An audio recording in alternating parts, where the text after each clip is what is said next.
Hero ಆಗೋದಕ್ಕೂ ಮೊದಲು 30 ಸಿನಿಮಾಗಳನ್ನು ಮಾಡಿದ್ದೇನೆ. ಬದುಕು ಬದಲಿಸಿತು ಆ ಚಿತ್ರ ಯಾವುದು? ಎಲ್ಲರಿಗೂ ಪಟು ಕನ್ನಡ TV ಯೂಟ್ಯೂಬ್ ಚಾನಲ್ಗೆ ಸ್ವಾಗತ ಸುಸ್ವಾಗತ ಅಂತ ಹೇಳ್ತೇವೆ. ಶುರು ಮಾಡೋಕ್ಕಿಂತ ಮೊದಲು ಯಾರೆಲ್ಲ ನಮ್ಮ ಯೂಟ್ಯೂಬ್ ಚಾನಲ್ ಮೊದಲು ನೋಡ್ತಿದ್ರಿ ಅವರೆಲ್ಲ ಸಬ್ಸ್ಕ್ರೈಬ್ ಮಾಡ್ಕೊಳ್ಳಿ, ಮತ್ತಲ್ಲೇ ಪಕ್ಕದಲ್ಲಿರೋ ಬೆಲ್ಲೈಕನನ್ನು ಪ್ರೆಸ್ ಮಾಡಿ.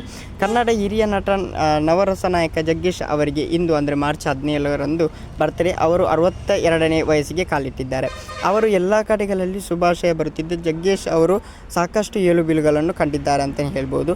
ಅವರು ಹೀರೋ ಆಗಲು ಬರೋಬ್ಬರಿ 10 ವರ್ಷ ತೆಗೆದುಕೊಂಡಿದ್ದರು ಅಂತಲೇ ಹೇಳ್ಬೋದು. ಜಗ್ಗೇಶ್ ಅವರು ನಟಿಸಿದ ಮೊದಲ ಸಿನಿಮಾ ಇಬ್ಬನಿ ಕರಗಿತು. ಈ ಚಿತ್ರ 1982ರಲ್ಲಿಯೇ ರಿಲೀಸ್ ಆಯಿತು. ಆದರೆ ಜಗ್ಗೇಶ್ ಅವರು ಹೀರೋ ಆಗಿ ಮಿಂಚಿದ ಮೊದಲ ಚಿತ್ರ ಎಂದರೆ ಉಪೇಂದ್ರ ನಿರ್ದೇಶನದ ತರ್ಲೆ ನನ್ನ ಮಗ. ಈ ಬಿಡುಗಡೆ ಕಂಡಿದ್ದು 1992ರಲ್ಲಿ. ಈ ಚಿತ್ರದಿಂದ ಅವರಿಗೆ ದೊಡ್ಡ ಯಶಸ್ಸು ಸಿಕ್ಕಿತ್ತು. ನಂತರ ಸಾಲು ಸಾಲು ಆಫರ್ಗಳನ್ನು ಹುಡುಕಿತ ಬಂದು ಸಣ್ಣ ಪುಟ್ಟ ಪಾತ್ರಗಳನ್ನು ಮಾಡಿಕೊಂಡೇ ಜಗ್ಗೇಶ್ ಹೀರೋ ಆಗೋಕ್ಕೆ ತೆಗೆದುಕೊಂಡ ವರ್ಷ ಬರೋಬ್ಬರಿ 10 ವರ್ಷ.